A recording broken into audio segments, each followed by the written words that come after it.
Hi guys, welcome back, and as you can see this time around I'm bringing you the AFUL Performer 8S. AFUL is a brand that it's dear to me. I was probably one of the first, if not probably even the first person to bring AFUL to the attention of you guys. Before that it was a brand that was reasonably well known or heard of, at least in the Chinese internal market, but outside of China very few people knew about it. And through a friend that actually introduced me the brand, I was able to then get a unit, and the rest is history, as they say. One of the things that I've always appreciated about AFUL is that they've never been afraid of doing things their own way, and to that effect they've always been pioneers to a certain extent in using different methods to make their product stand out. And one of the things that was their first, let's say, attention grabber was the usage of RLC circuitry in their crossover networks. RLC, resistance, L, inductors, C, capacitors. And what this basically meant was that instead of just using the very simple approach of dividing the frequencies across the different drivers being used with as simple as circuitry as possible, they actually made a much more elaborate circuitry that not only divided the frequencies across the different drivers being used, but also made sure that any peaks or any unwanted nasties that could change or alter the experience of listening to music became tainted was resolved. And that was the case with the Performer 5. They had this RLC circuitry, which has been used by them with subsequent models, but they've also introduced other systems or other techniques or other technologies. Maybe, again, as I say, maybe they were not the first, but they were the first to introduce it in a more easy and common manner. One other circuitry or one other system that they used was the transmission line loading of the drivers that they used in their single BA IEM. And they also used it in the other subsequent models, hybrids and so on. They also used it in the Cantor, for example, which is their flagship 14BA IEM. And again, it's something that does work. It was met with a little bit of skepticism. I remember at the time people criticizing and saying it was just a gimmick and this and that. And no, it works. Trust me, it works. I think when people don't understand something, it's easier to just criticize than actually wanting to understand what's going on. And now in the case of the Performer 8S, they've used the passive radiator system, okay, which if you look closely over there by the two pins over there, it has the ability to be uncovered or covered, that passive radiator system, the port of that system. So you can plug it up or unplug it. If you plug it up, the bass is tighter, it's quicker, it's more dynamic, which is the way that the IEM comes and the way that I actually left it and enjoy it the most.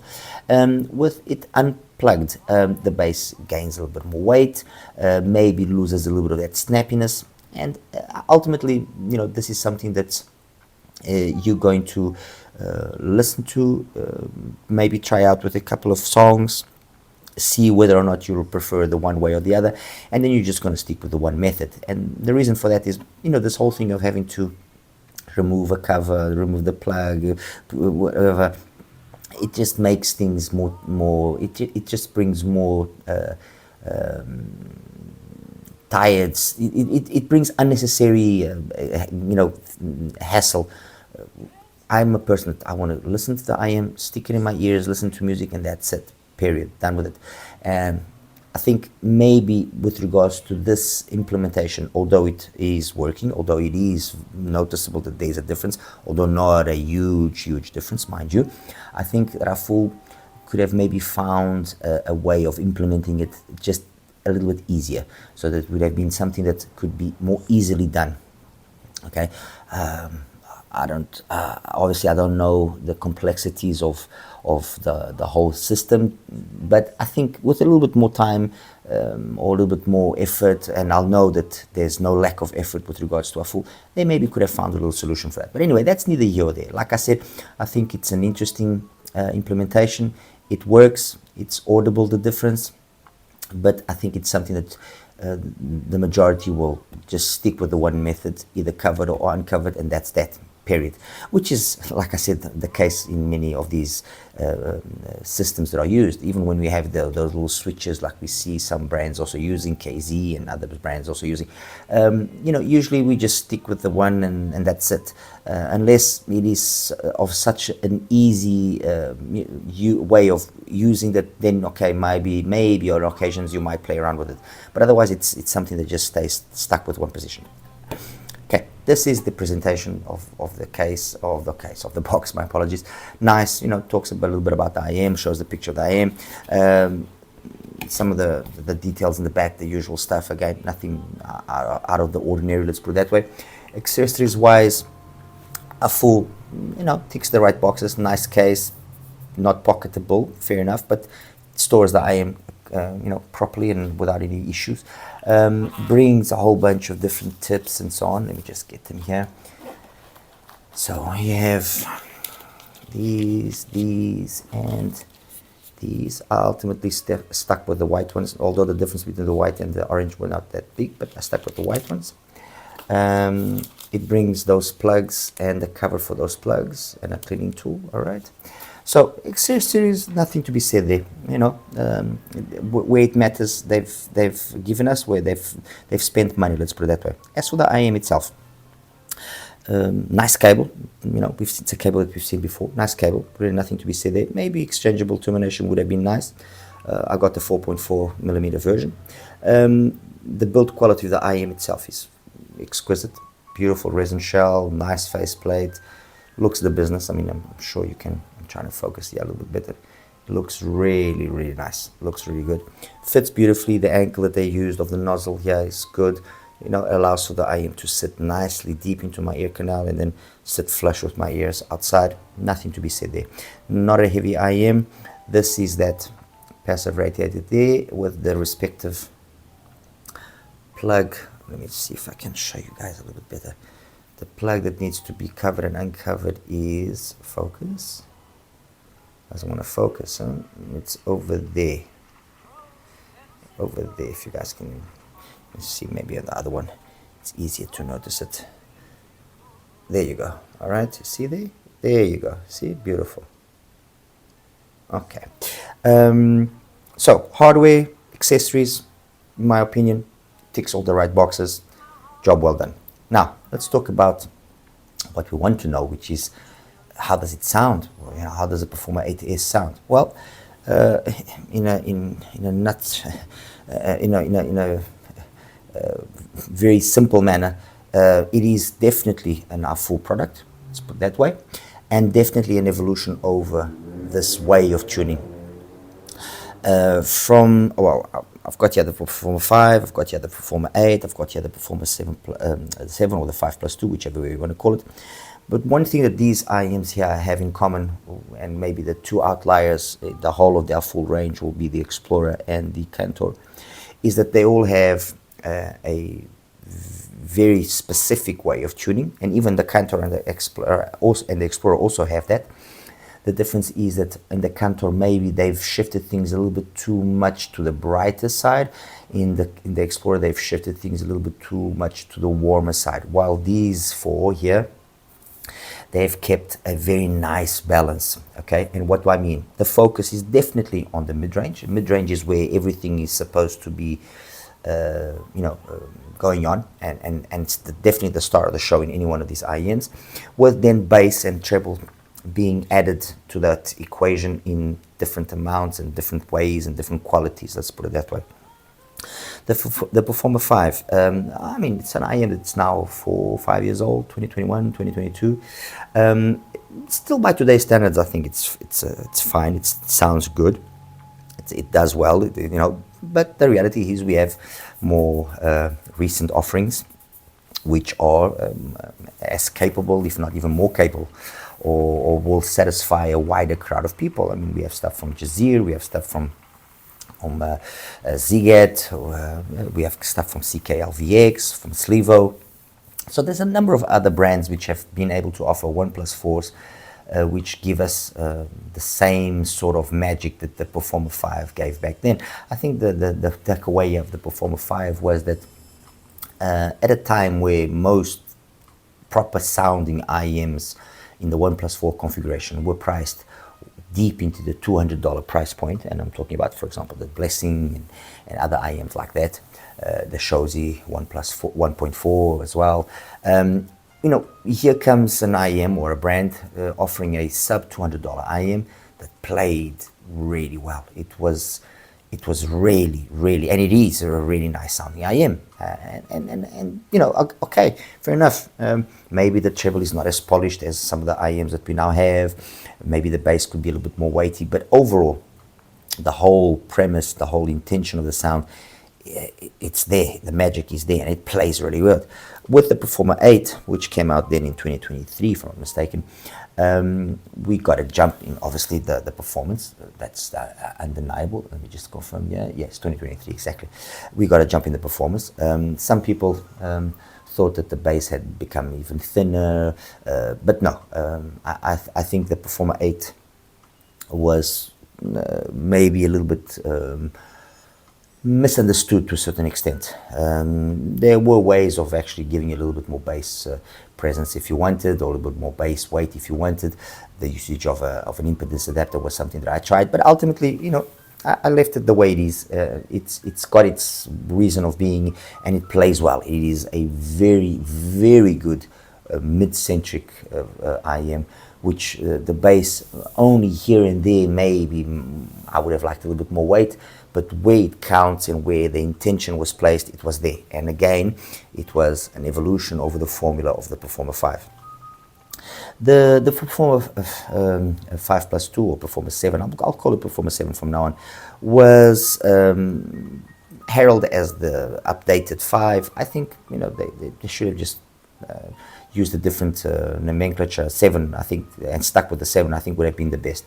It took upon the formula of the 8, in my opinion, and added the microplanar, taking away some of the BAs that were doing the high frequency extension on the 8, and made it a dual 6mm DDs instead of a single 8 as was used before. What all of that translated to was that each driver, in my opinion, was able to work better in its intended frequency and do things better. We were able to get a bass which was tight, clean, detailed, but because of there being two drivers, it was able to give a little bit more weight, which was lacking on the 8. And then that microplanar up top really helped just give that little more detail without maybe here or there you getting that sharpness of a BA being a problem. Not that it was in the 8. Okay, but that's ultimately, I think, the reason for using a microplanar is being able to have a driver which is capable of doing high frequencies, not running into the territory of becoming harsh or unpolished, as might happen with when you're using just all BA IEMs or BAs doing those frequencies, where if you want to get a little extra detail up top, you maybe have to push them to an area where distortion comes in and so on and so forth. But anyway, the 5 plus 2, again, in my opinion, was an evolution over the 8. More bass presence, cleaner mids, more detail up top. Not huge day and night differences, but enough for them to be picked up and noticed. Okay, and now enter the 8S. And the 8S basically, okay, on the one hand had big shoes to fill, in my opinion. I mean, the 5 plus 2, the 7 is a really, really good IEM. But I think that they've done enough here with the 8S, to be honest. With the vent out, with the vent open, I will say that maybe the 7 or 5 plus 2 is capable of maintaining a little bit more of that tightness that is lost when you open up the vent here on the 8S. And that's one of the differences that you pick up between the two of them. But then, and which maybe might make you prefer slightly more the 7, in that particular case with the vent open. But with the vent closed, I'll be honest, I really, really struggled to pick up where the 7 was outdoing the 8. I really struggled.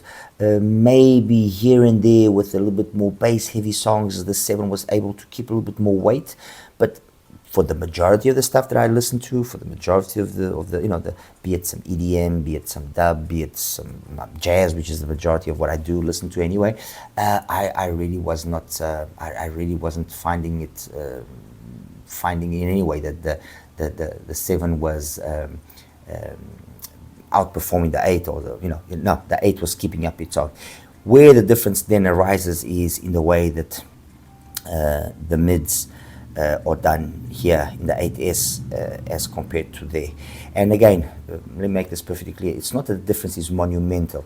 It's just that you notice that extra degree of polish on the 8S, that on the 7 it's slightly less polished. The 8S just presents, one second. The fact that the 8S obviously has got 6 BAs. And 1 microplanar, while we have 4 BAs and 1 microplanar handling that part of the spectrum. It enables the drivers here on the 8S to be less stressed, in my opinion.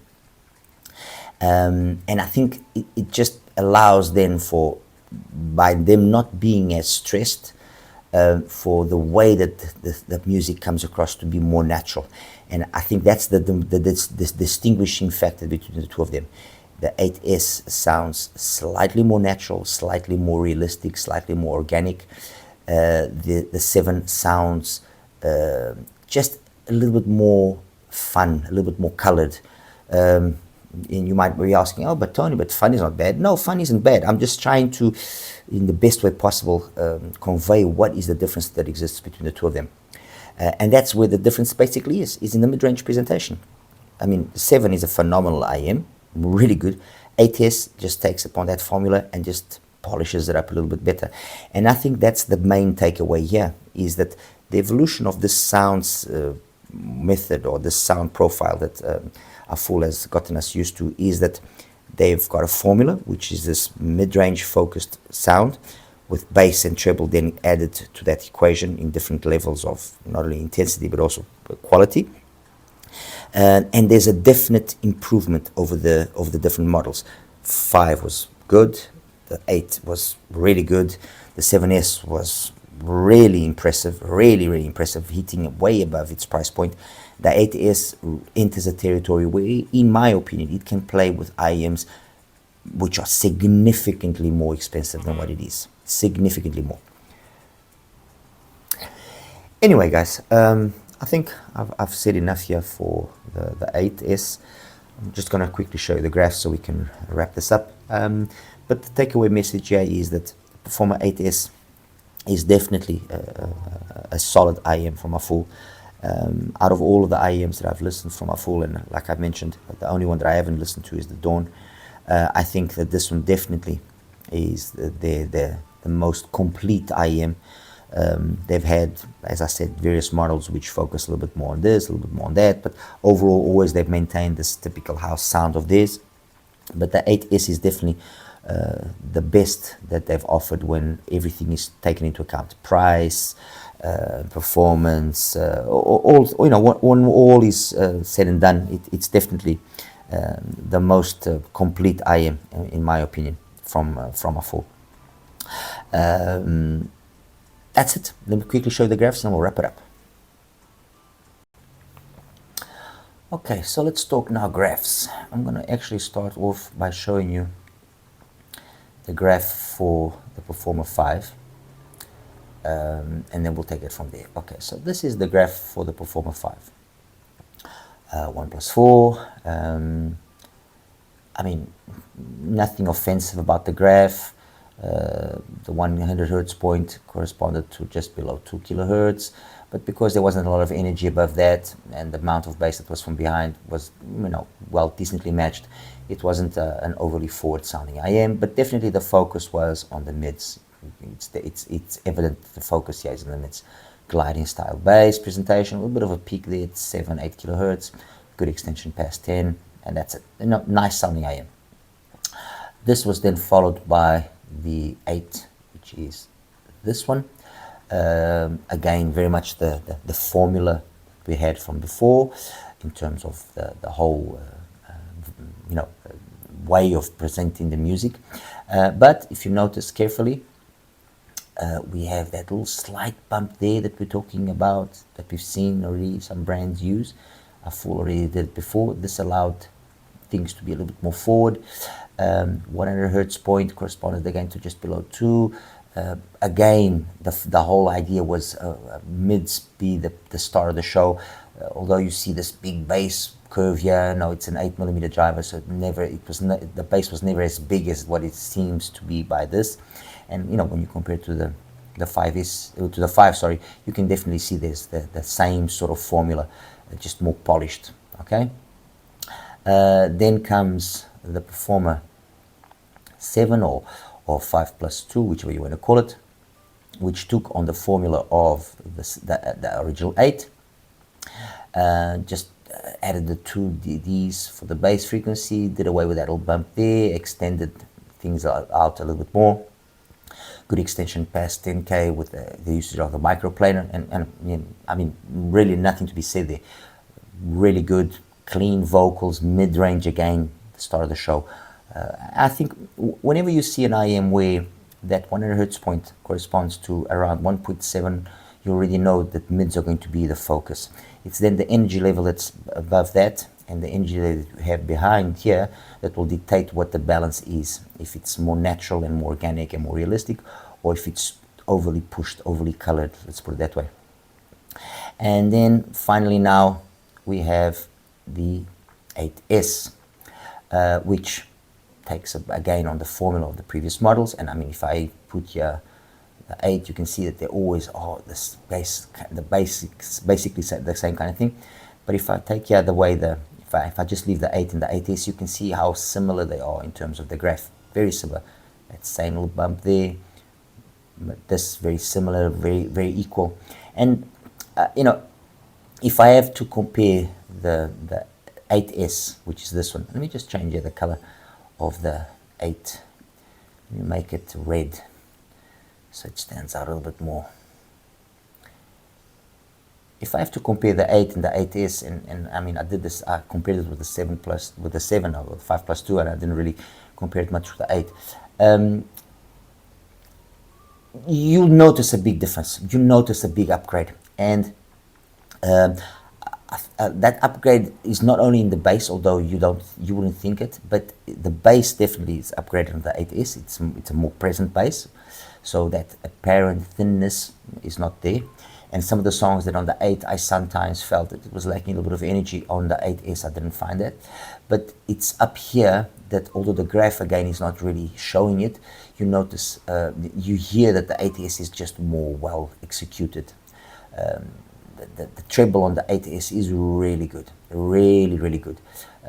Fair enough, there might be IMs which have more detail. I mean, if you take the binary, for example, the 3-to-1, yes, a crazy amount of detail up top. Not the 8S doesn't stand a chance. But the reality is the balance that is struck on the 8S is really good, and you don't really find that the 8S is in any way lacking any energy up top. Okay.